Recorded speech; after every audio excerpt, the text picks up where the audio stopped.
Mga kaibigan, pag-usapan naman po natin at pagtuunan ng pansin ang mga nagtataguyod ngayon ng aral na ang Panginoong Hesukristo ay Diyos na nagkatawang tao. Ano ang inaamin nila tungkol sa kanilang doktrinang ito? Sa aklat na pinamagatang The Young Church, Acts of the Apostles, na makikita po ninyo sa inyong mga television screen, sa pahina 48 ay ganito.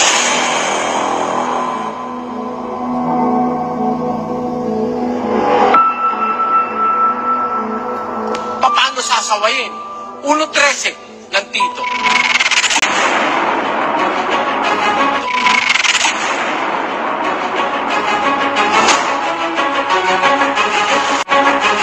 Sawayin mo, may kabaksikan sila upang magpakagaling sa pananampalataya. Gusto mong gumaling ang tao? Pag mali, sawayin. In the name of Jesus. Gusto namin kayong manita. Si Jesus Christ dito nga nakatira sa akin.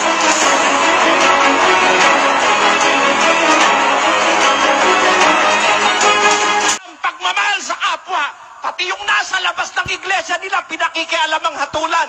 Sa Biblia, ang sabi ni Pablo, sa labas, Diyos ang humahatol. Pag walang o kontra sa mali, lahat ng tao maniniwala sa mali.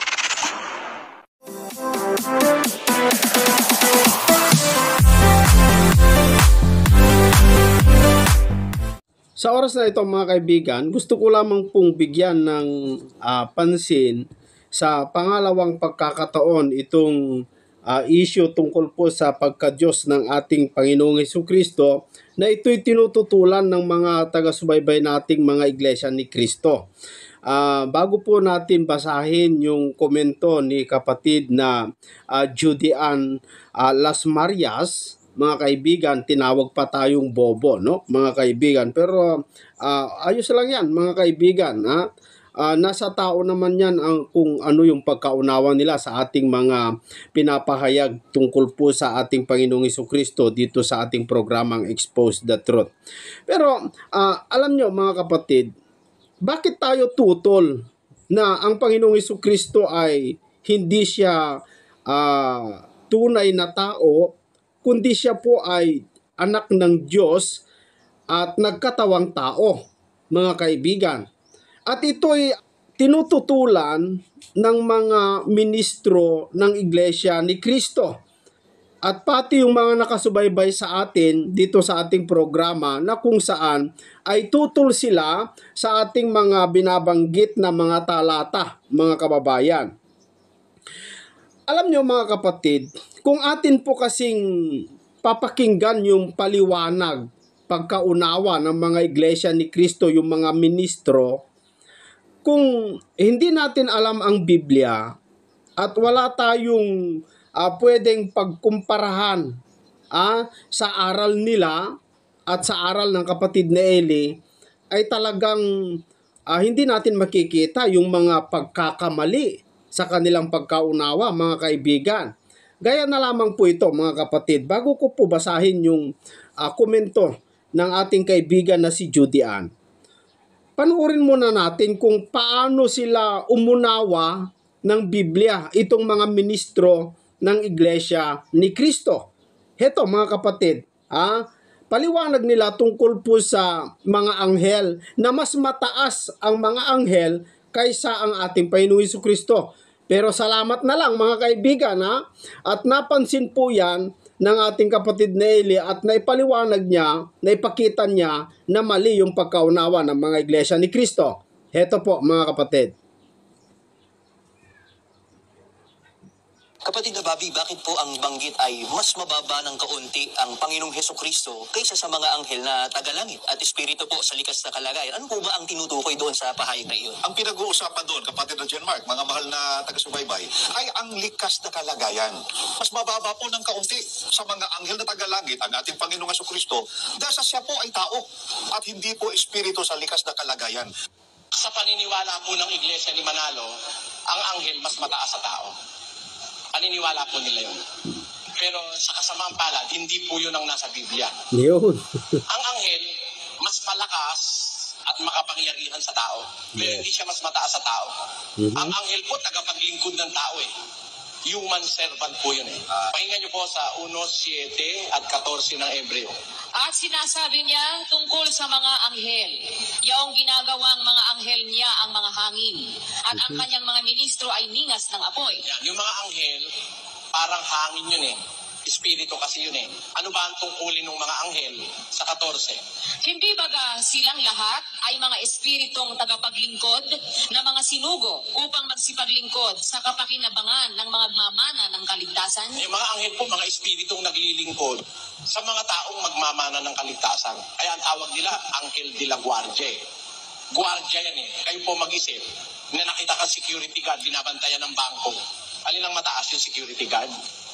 Guardia lang yun eh. Mas maimportante yung nasa loob na binabantayan niya, hindi ba? Kaya yung paniwala ng Iglesia ni Manalo na ang anghel mas mataas sa tao ay mali. Actually, ang anghel po ang hahatol tao eh. Yung taong banal, yung taong magiging dapat sa Diyos, sila ang hahatol sa anghel eh. Unang Korinto 6, versikulo 2. O hindi ba ganin yun nalalaman na ang mga banal ay magsisihatol sa sanlibutan? Tuloy. Hindi ba ganin yun nalalaman na ating hahatulan ang mga anghel? Ayan, hindi nyo ba alam na ating hahatulan ng mga anghel, sabi ni Pablo sa mga Kristiyano sa Korinto? So, ang magiging tagahatol ng anghel, yung mga Kristiyanong maliligtas eh. Paano mas mataas yung anghel? Ang anghel ay hahatulan. At umaamin naman po yung anghel eh. Yung anghel na nagpakita kay San Juan nung mga pangitain sa Apokalipsis, lumuhod si San Juan para sambahin niya yung anghel. Pinigilan siya ng anghel. 22:8 ng Apokalipsis. At akong si Juan, ako ang nakarinig at nakakita ng mga bagay na ito. At ng aking marinig at makita, ay nagpatira pa ako upang sumamba sa harapan ng anghel na nagpakita sa akin ng mga bagay na ito. At sinasabi niya sa akin, ingatan mong huwag gawin yan. Ako'y kapwa mo alipin at ng iyong mga kapatid na mga propyeta at ng mga tumutupad ng mga salita ng aklat na ito. Sumamba ka sa Diyos. Huwag mong gawin yan. Ayaw nung anghel na sumamba sa kanya si pare, hindi tayo tinuturuan nung nasa Biblia. Pinapasamba pa tayo sa anghel. Ewan ko rito kung meron dito sa Bulacan na ang patron ni si San Miguel. Yung pinasasamba tayo sa anghel ng pare. Sa Biblia, bawal sambahin ng anghel. Sabi nung anghel kay Juan, sumamba siya, huwag mong gawin yan, ako rin alipin, kapwa mo ako alipin. Kaya po, hindi tayo maliligtas pag sumamba tayo sa anghel. Kolosas 2:18. Sino man ay huwag manakawan ng gantimpala sa inyo sa pamamagitan ng kusang pagpapakababa at pagsamba sa mga anghel. Mananakawan tayo ng gantimpala pagka magpapakababa at sasamba ka sa anghel. Meaning, hindi talaga mas mataas ang anghel sa tao. Mas malakas lang sila dahil espiritu sila, malakas ang kanilang kapangyarihan. Pero sa hierarchy o sa bahagdan ng importansya sa paningin ng Diyos, ang tao po ang kasunod. Sabi ng Diyos kasi, lalangin natin ang tao ayon sa ating larawan, ayon sa ating wangis. So, immediately after God, tao kasunod, hindi anghel. Yes. Kapatid na Bobby, bakit po ang banggit ay mas mababa ng Ayan po mga kaibigan, no? Para sa mga iglesia ni Kristo, paano kasi tayo maniniwala sa kanilang mga doktrina? Ayon sa kanila, mas mababa ang uri ng mga tao kaysa sa mga anghel. Kung ganun po mga kaibigan, lumalabas, mas mataas pa ang kanilang ministro, sugo, na si Felix Manalo kaysa sa ating Panginoong Jesucristo. Kasi ang paniwala nila kay Felix Manalo ay anghel si Kristo ay tao lang, mga kaibigan. Naniniwala naman sila na si Kristo ay inutusan o isinugo niya si Felix Manalo. Mas mataas po pala kaysa sa kanila, kaibigan Judean. Kung ganun po ang lumalabas na mas mataas yung mga anghel kaysa sa mga tao. Pero nakita natin tungkol po doon sa paliwanag ng ating kapatid na Eli na mas mataas ang tao kaysa sa mga anghel. Pero mas malakas sila, mas lalo silang makapangyarihan, may kakayahan silang hindi natin kaya. Pero mas mataas ang tao Ayon yan sa paliwanag ng kapatid na Eli, mga kaibigan, mga kababayan. Ngayon, yung tungkol naman po sa pagka-Diyos ng ating Panginoong Jesucristo, tutol po sila sa atin. Tutol po sila sa ating pinapahayag, ini-expose na si Kristo po ay hindi tao, kundi siya po ay nagkatawang tao. Siya po ay nag-anyong tao. Hindi po siya talaga tao. Siya po ay galing sa Diyos at hindi siya tao. Basahin ko itong sinabi ni Judy Ann. Sabi niya, pagkatigas ng utak niyo, brother, hindi nga isyo noon kung Diyos o hindi. Kasi alam na nila kung sino ang Diyos. Alam na nila na ang Ama lamang ang tunay na Diyos. Ang inaalam na lang nila kung si Kristo ba ang Kristo o tagapagligtas. Huwag kang bobo o bulag na di makaintindi, brother. Di na kasi isyo kung si Kristo ba ay Diyos o hindi. Yun po yung kanyang komento sa atin, mga kaibigan, no? Na ang issue daw tungkol po doon sa Biblia na pinapaliwanag ng isang ministro ng Iglesia ni Cristo na hindi daw issue sa Biblia at wala daw itinuturo sa Biblia sa ni Juan na si Kristo ay Diyos. Hindi daw yun ang itinuturo ni Juan na si Kristo ay Diyos, kundi ang itinuturo daw ni Juan ayon din sa ating Panginoong Jesucristo ay ang talagang itinuturo ng mga apostol ay ang dapat nating kilalaning Diyos ay ang Diyos Ama. Hindi naman tayo tutol dun mga kaibigan Pero meron bang sinabi ng mga alagad na si Kristo ay tao lang, mga kaibigan? Paano iginiba ito ng Iglesia ni Cristo? Gusto ko muling ipatugtog itong video ng ministro ni Manalo kung paano niya gibain. Heto mga kaibigan, bago po tayo magbigay ng komento. Kasi pinapatunayan niya na si Kristo, mga kaibigan, ay hindi niya daw itinuturo na siya ay Diyos, kundi ang itinuturo niya daw na iisang Diyos ay yung Diyos na Ama. Hindi daw siya, mga kaibigan. Panoorin natin. Mga kaibigan, pag-usapan naman po natin at pagtuunan ng pansin ang mga nagtataguyod ngayon ng aral na ang Panginoong Jesucristo ay Diyos na nagkatawang tao. Ano ang inaamin nila tungkol sa kanilang doktrinang ito? Sa aklat na pinamagatang The Young Church, Acts of the Apostles, na makikita po ninyo sa inyong mga television screen, sa pahina 48 ay ganito po ang ating mababasa. Binabasa natin ang mga ebanghelyo at ang aklat ng mga gawa, akay ng ating pagkaunawa sa pre-eksistensya at pagkakatawang tao ng Diyos Anak. Gayunman, walang anumang gayong kaisipan ang mga unang Kristiyano. Wala silang doktrina ukol sa pagka-Diyos ni Kristo. Narinig po ba ninyo, mga giliw po namin? Ayan po, maputol muna natin mga kaibigan. Meron siyang binasang libro na kung saan nagpapatunay daw di umano doon sa pananampalataya ng mga Katoliko at mga Protestante, isa na tayo dyan, na yung paniniwala natin na si Kristo ay Diyos, wala daw ganong kaisipan ng mga sinaunang Kristiyano na si Kristo ay Diyos. Wala daw. Take note mga kaibigan. Wala daw kaisipan, lalong-lalo itong mga apostol, na si Kristo ay Diyos.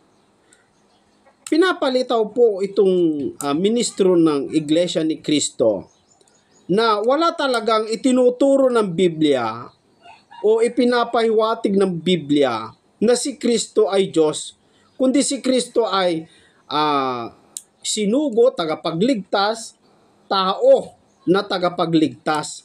Yan po ang konklusyon nila.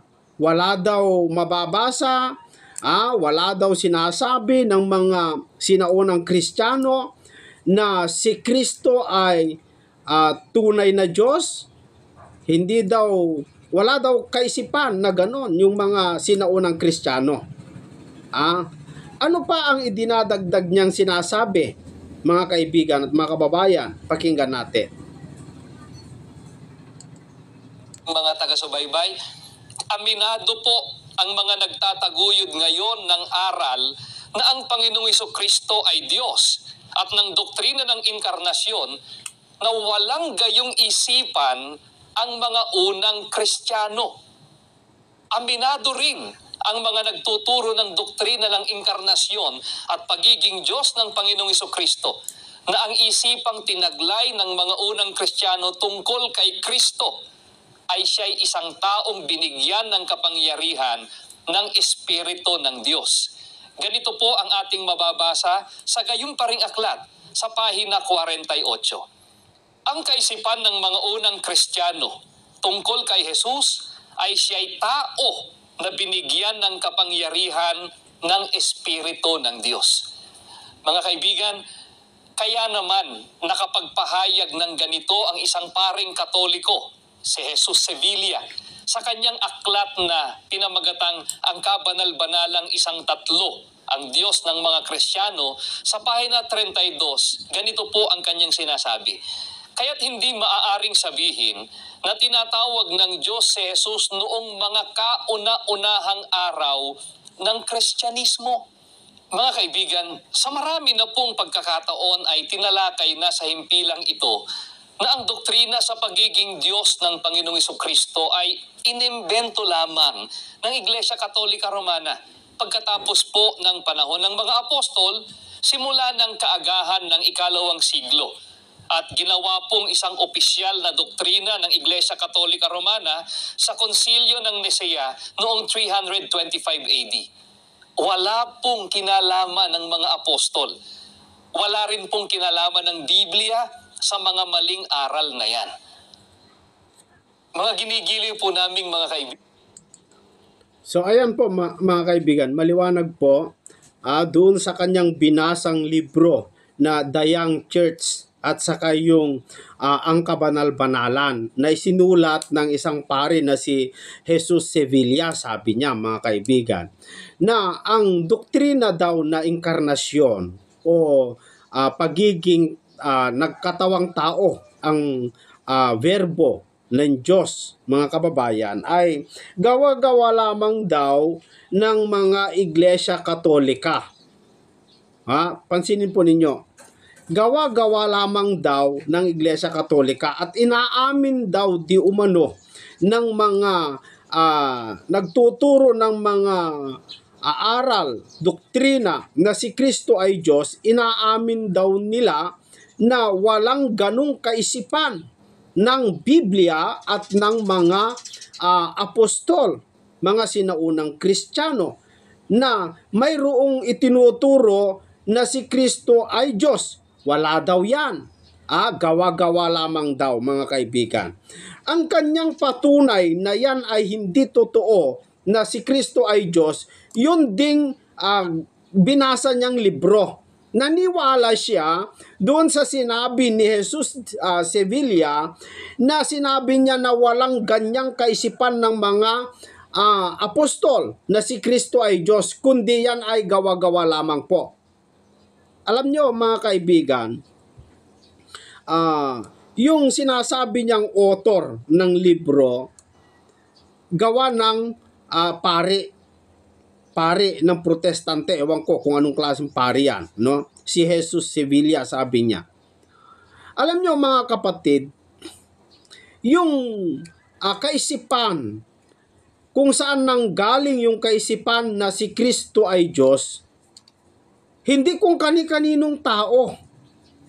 Yan ay dahil nababasa sa Biblia, mga kapatid, Judean.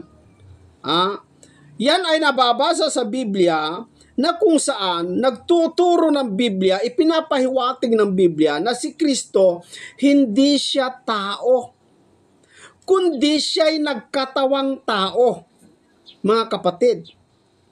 Siya ay verbo, pakinggan muna natin. Mayroon pang sasabihin nito pakinggan muna natin. Kaibigan, nawa ay mabigyang daan po ninyo sa inyong mga puso ang mga katotohanang inilahad namin sa inyo upang makasama namin kayo sa loob ng iglesyang ito na naglilingkod sa inyo, ang Iglesia ni Cristo, na nagtataguyod ng mga aral ng katotohanang ikaliligtas ng tao, gaya po ng tunay na pananampalataya ukol sa tunay na Diyos. Ganito po ang mababasa natin dito po sa Juan 17:1 at 3. Ang mga bagay na ito ay sinalita ni Jesus, at sa pagtingala ng kanyang mga mata sa langit ay sinabi niya, Ama, dumating na ang oras.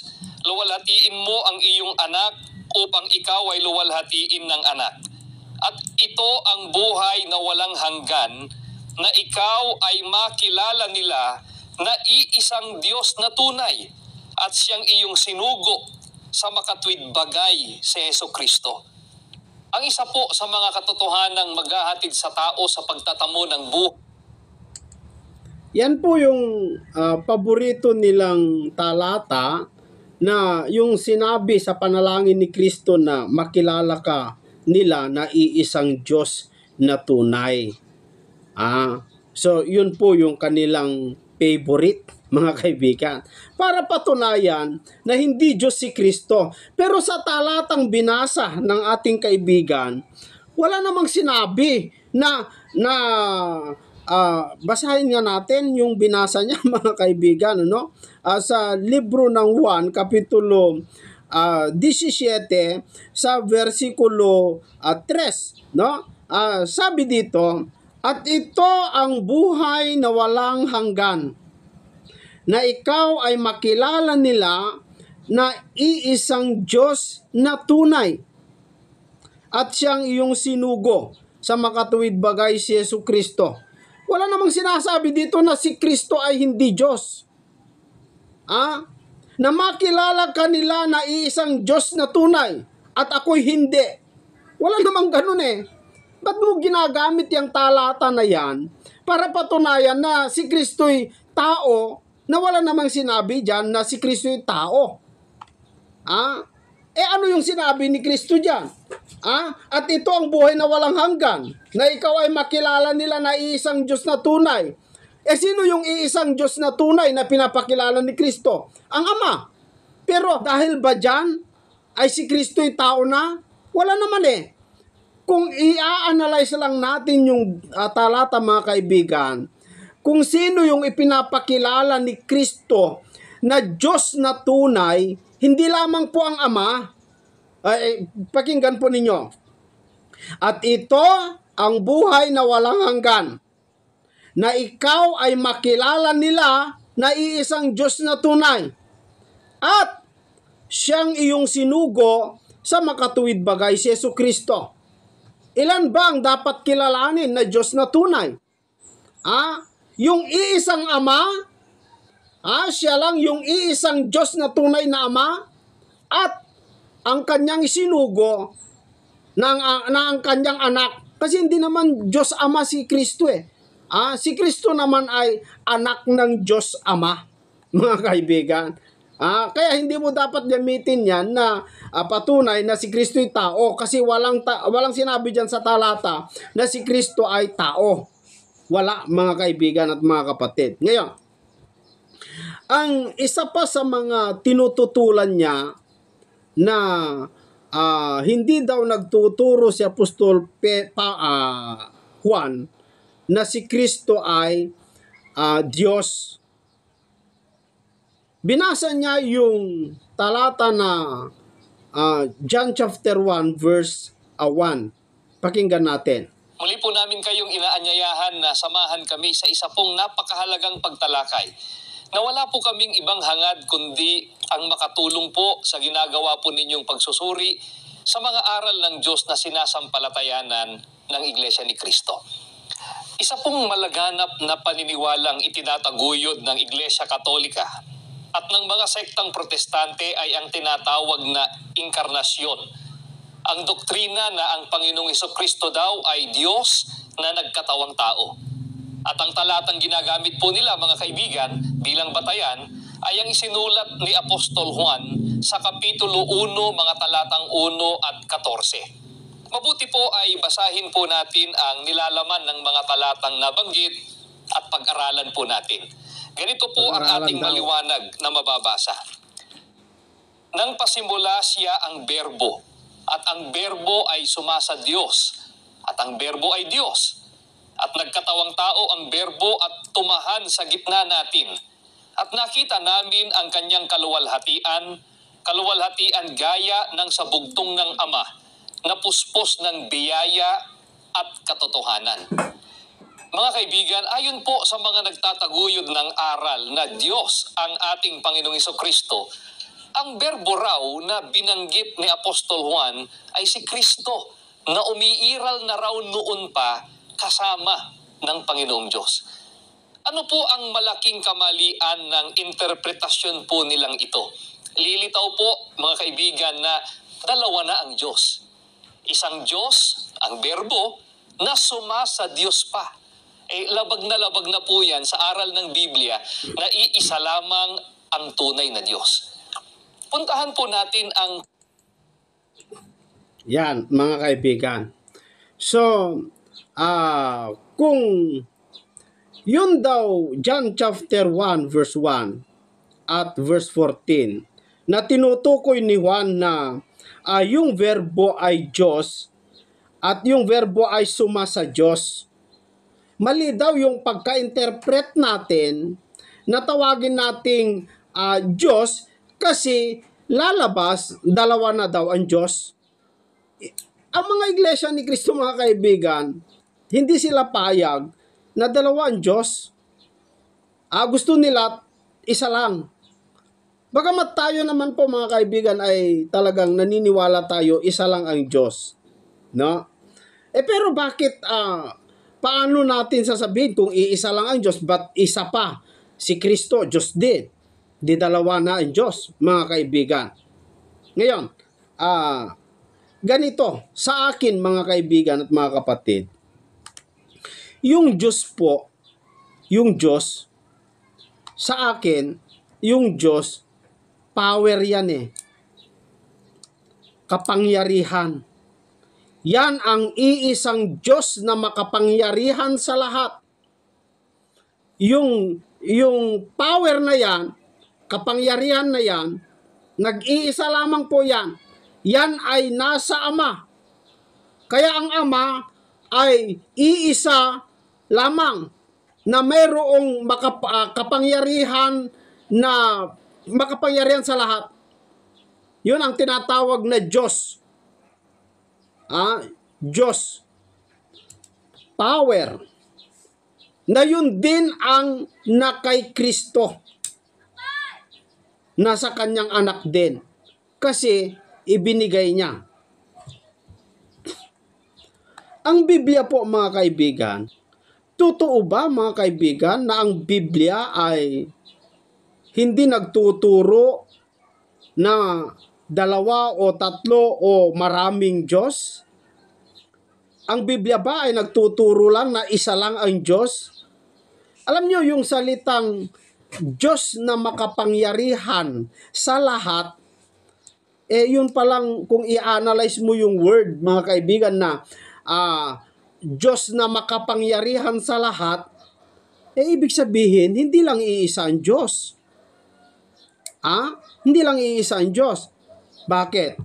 Ito, mga kaibigan, magbasa po ako ng Biblia. Dito po sa libro ng John, chapter 10, sa verse 34, ganito po ang ating mababasa, mga kaibigan, mga kababayan. Pakinggan po ninyo kung si Kristo ay, o ang Biblia, ay nagtuturo lang ba ng iisa lang ang Diyos? Heto, sabi dito, sinagot sila ni Jesus. Ito, kung aalamin natin yung istorya, sinabi kasi ni Kristo na ako at ang Ama ay iisa, kaya yung mga Hudyo, dumampot sila ng bato at gustong batuhin. Bakit nyo ako binabato? Sabi ni Kristo. Sabi nila, kasi namumusong ka. Bagamat ikaw ay tao, sabi nila, nagpapakunwari kang Diyos. So, si Kristo, ipinapahiwatig niya na siya'y Diyos, pero ayaw tanggapin ng mga Fariseo.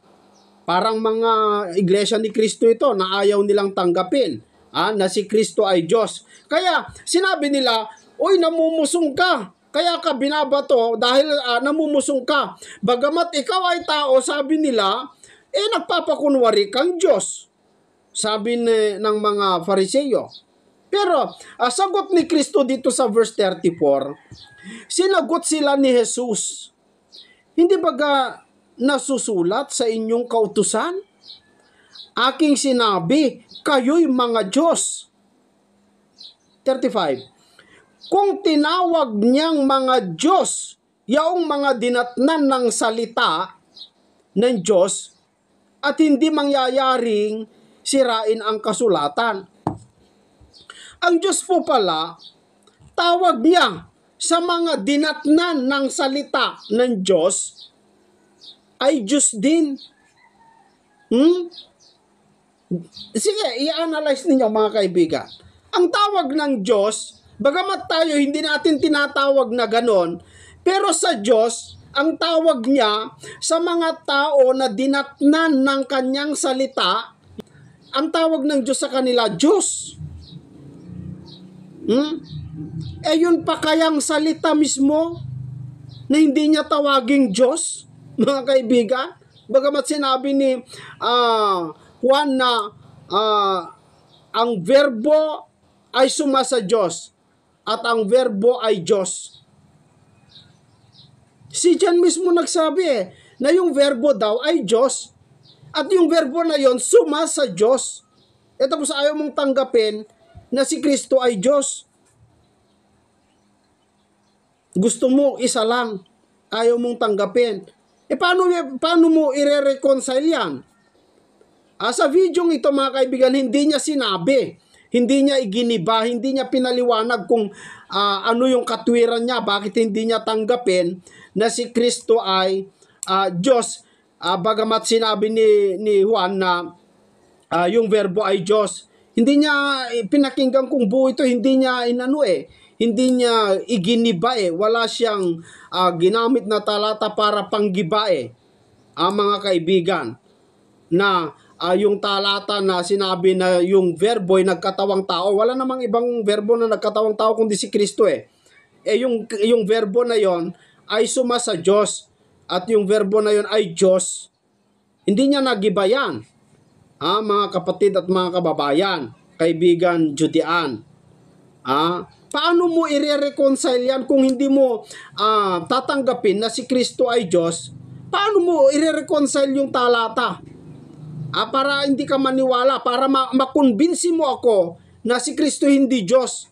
At yung isa pang sinabi niya, mga kaibigan, na wala daw kaisipan ng Biblia na si Kristo ay Diyos. Wala daw. Wala din daw kaisipan ng mga sinaunang Kristiyano, gaya ng mga apostol, na si Kristo ay Diyos. Wala daw. Tignan niya natin kung walang ganon kaisipan, mga kaibigan, mga kababayan, na si Kristo ay Diyos. Kayo mag-isip, mga kapatid. Kung si Kristo ay tao, ang tao po may laman, may buto, may dugo. Hindi po kayo tutol dyan, mga miyembro ng Iglesia ni Kristo, kayong mga nakasubaybay. Kung tutol kayo dyan, ay wala na yan. Dapat hindi nyo tututulan kasi para sa inyo, si Kristo ay tao. Ang tao, ulitin ko, ang tao ay may laman, may dugo, may buto. Yan ang tao. Dahil si Kristo ay tao, ayon sa inyong ulat, sabi ng Iglesia ni Kristo, si Michael Sandoval at saka si Ramil Parba, si Kristo daw may laman at may buto, may dugo. Ngayon, titignan natin. Sabi ni Kristo, bumaba akong mula sa langit. Basahin natin. Mga kaibigan, dito po sa libro ng Juan, kapitulo 6, sa versikulo 38. Ganito ang sabi ng Panginoong Hesukristo. Sapagkat bumaba akong mula sa langit. Saan daw galing ang Panginoong Hesukristo? Sa langit. Sa langit. Tanong, mga miyembro ng Iglesia ni Cristo, ito sagutin nyo, mga kaibigan, mga kababayan, sagutin nyo ito. Saan galing si Kristo? Saan galing? Sabi niya, sapagkat bumaba akong mula sa langit. Saan galing? Sa langit. Nung bumaba siya sa langit, meron ba siyang laman at may buto, may dugo? Sige nga. Meron ba siyang dugo? Meron ba siyang buto? Meron ba siyang laman? Para sabihin po ninyo na si Kristo ay tao, kasi ang tao po ay may laman, may dugo, may buto. Ang pahayag po ni Ramil Parba at saka ni Michael Sandoval ay si Kristo po may laman, may buto, may dugo. Ayon sa kanilang binabasa na The Message translation. Iulit natin. Yung tumatanggi na sa pagtuturo ng ating Panginoong Kristo'y tao, ang tawag yan mga bulero at mga antikristo. Yung tumatanggi na sa pagtuturo ng ating Panginoong Kristo'y tao, ang tawag yan mga bulero at mga antikristo. Manloloko pa. Ito, pakinggan natin sa ikalawang Juan 1:7, dito po sa the Message. Ito po yung ating mababasa. Maraming bulerong nagdudunong-dunungan ang nakakawala sa daigdig na tumatangging sumampalataya na si Hesukristo ay tunay na tao, isang may laman at dugo na tao. Ibigay mo sa kanila ang tunay nilang titulo, manloloko, antikristo. Isang may laman at dugo na tao. Ibigay mo sa kanila ang tunay nilang titulo, manloloko, antikristo. Malinaw, Sinabi nila, meron silang binasang translation, bagamat yung translation na yan ay mali, mga kababayan, kasi tignan po ninyo. Kung si Kristo ay galing sa langit, bumaba, tiyak na tiyak, walang laman, walang buto. So dito pa lang, hindi mo na mapapatunayan na si Kristo ay tao eh. Bakit? Ang patunay na talagang walang laman at walang buto ni Kristo nung siya ay bumaba mula sa langit. Kasi sabi niya dito, bumaba ako mula sa langit eh. Anong katunayan na walang laman at walang buto?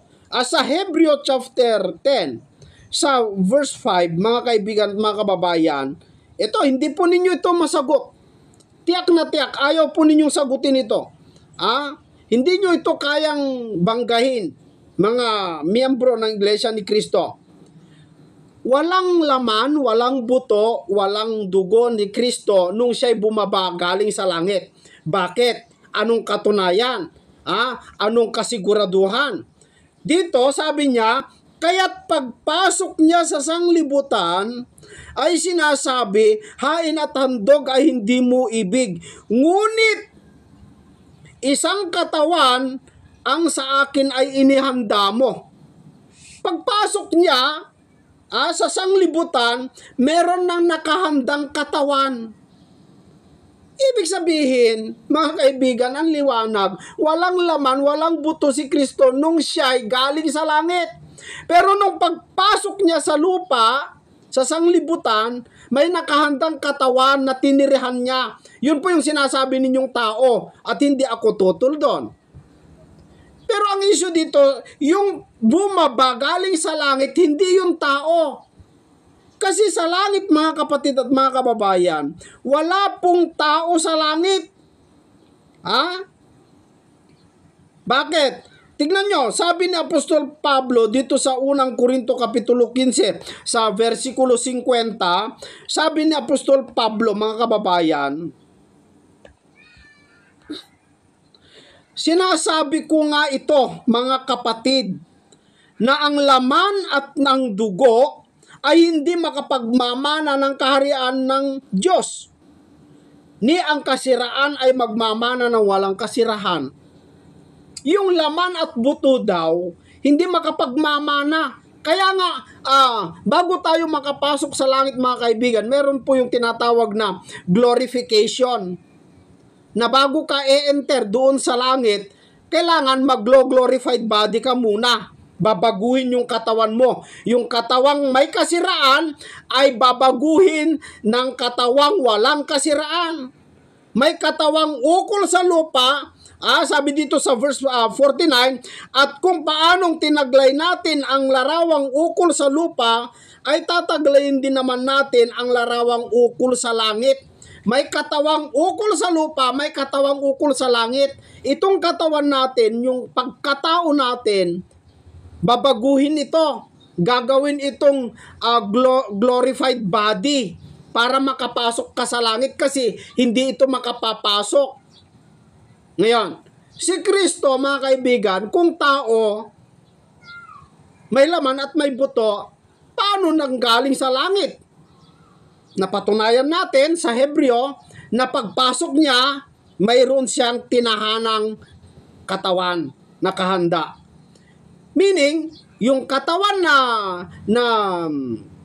tinirahan ni Kristo dito sa lupa ay hindi po galing sa langit. Hindi galing sa langit. Yung katawan na yon, mga kababayan. Ulitin ko yung katawan na ginamit ni Kristo dito sa lupa, hindi galing sa langit kasi pagpasok niya sa lupa, may nakahandang katawan. So, hindi galing sa langit.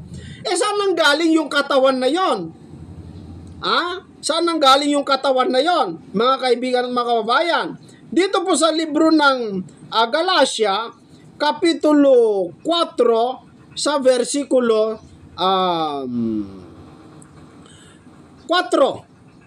Datapwat, nang dumating ang kapanahunan, ay sinugo ng Diyos ang kanyang anak, na ipinanganak ng isang babae, na ipinanganak sa ilalim ng kautusan. Ipinanganak daw ng isang babae sa ilalim ng kautusan. Ngayon, dito sa Roma, Kapitulo 9, sa versikulo 4, napawang mga Israelita na sa kanila ang pagkukupkup at ang kaluwalhatian at ang mga tipan at ang pagbibigay ng kautusan at ang paglilingkod sa Diyos at ang mga kapangakuan. 5. Pakinggan po ninyo mabuti itong 5, mga kaibigan. Na sa kanila, doon sa Israel, ang mga magulang at sa kanila mula ang Kristo ayon sa laman. So, yung katawan ni Kristo hindi galing sa langit. Saan nang galing? Ayon sa mga magulang, mga kaibigan, sabi dito, nasa kanila ang mga magulang at sa kanila mula ang Kristo ayon sa laman. So, doon nang galing, kaya Hudyo si Kristo. O eto pa, ituloy-tuloy kong basahin. Pakinggan po ninyo mabuti. Kung wala nga talaga kaisipan ng mga sinaunang Kristiyano na si Kristo ay Diyos, nasa kanila ang mga magulang at sa kanila mula ang Kristo ayon sa laman, na siyang lalo sa lahat Diyos na maluwalhati, magpakailanman siya nawa. Sino daw si Kristo?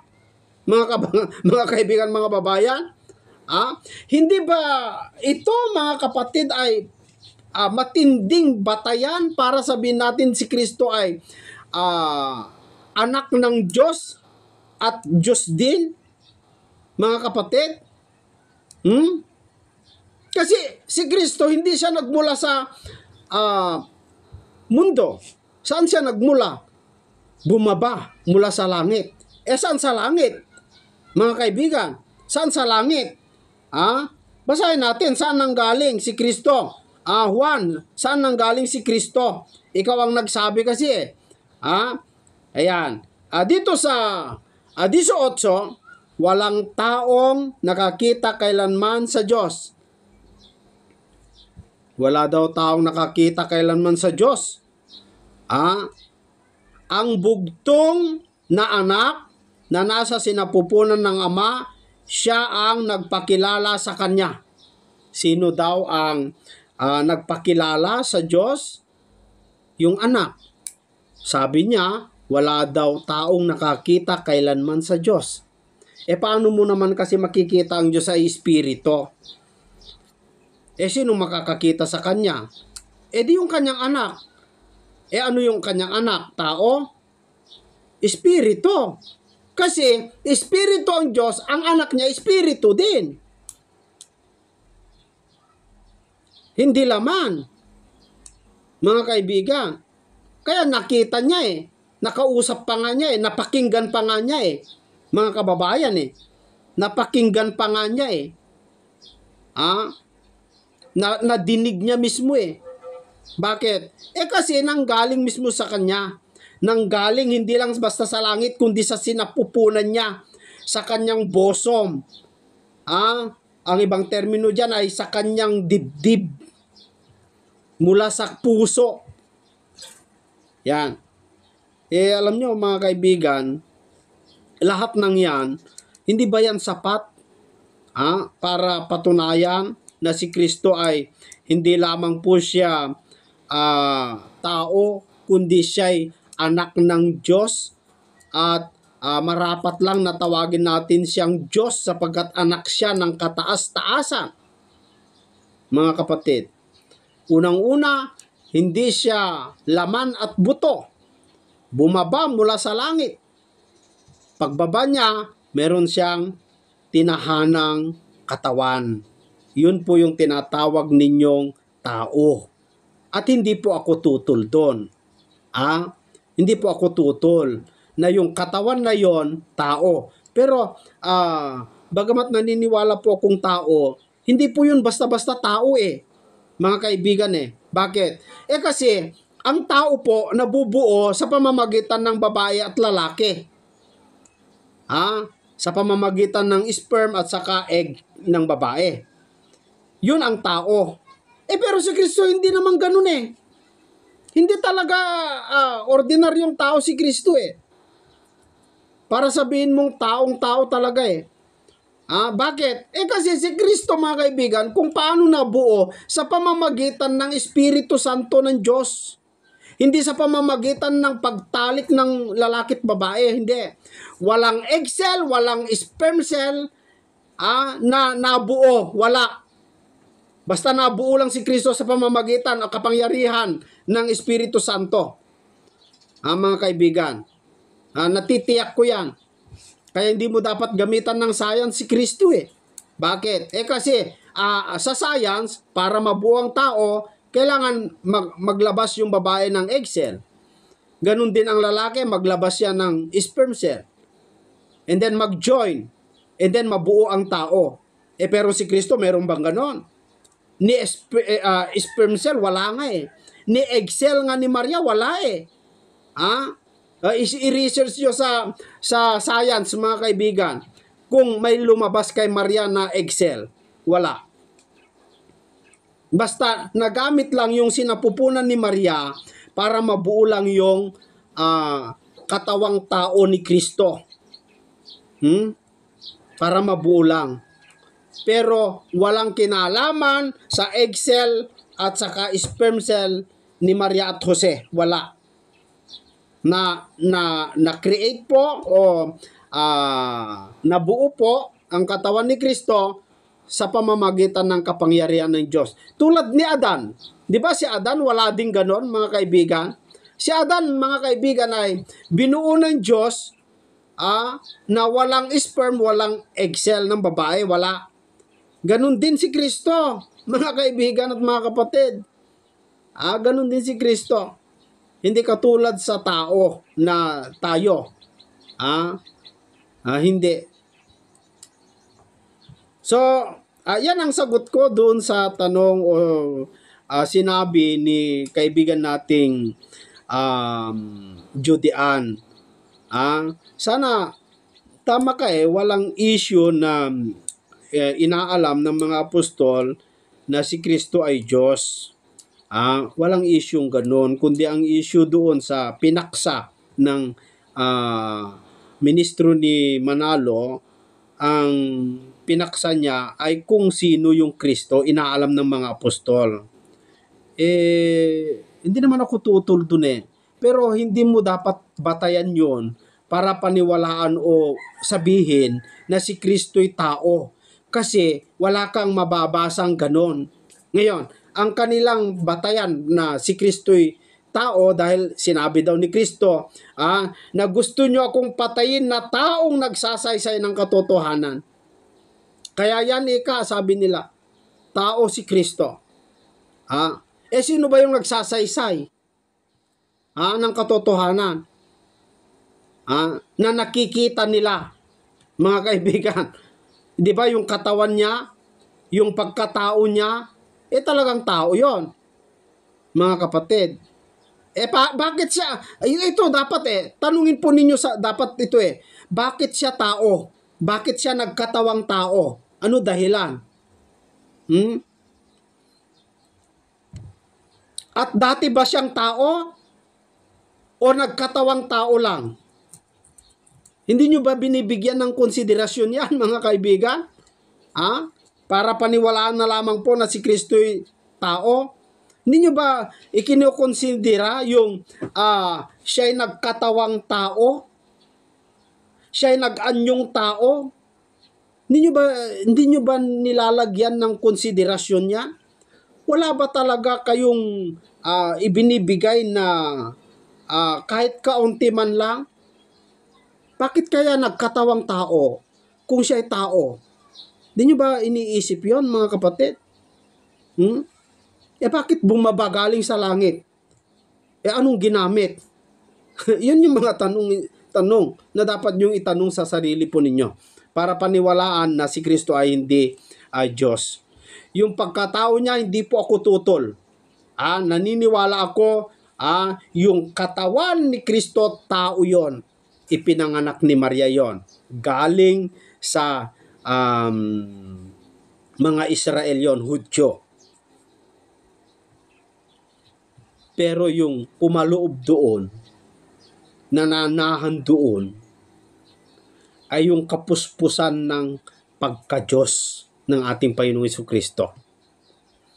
Kung hindi nyo gusto na dalawa ang Diyos, tatlo ang Diyos, 4, 10 o kahit pa isang barangay, kasi si Kristo po mismo nagsabi, ang Diyos po mismo nagsabi, na yung dinatnan ng salita, ang tawag ng Diyos, ay Diyos. Ilogic mo lang yun pa kayang salita mismo? Yung dinatnan lang, tinatawag ng Diyos Ama na Diyos yun pa kayang salita mismo? Ang hindi niya tawaging Diyos? Bahala na kayo, mga kaibigan. Hanggang sa susunod po dito sa ating programang Expose the Truth.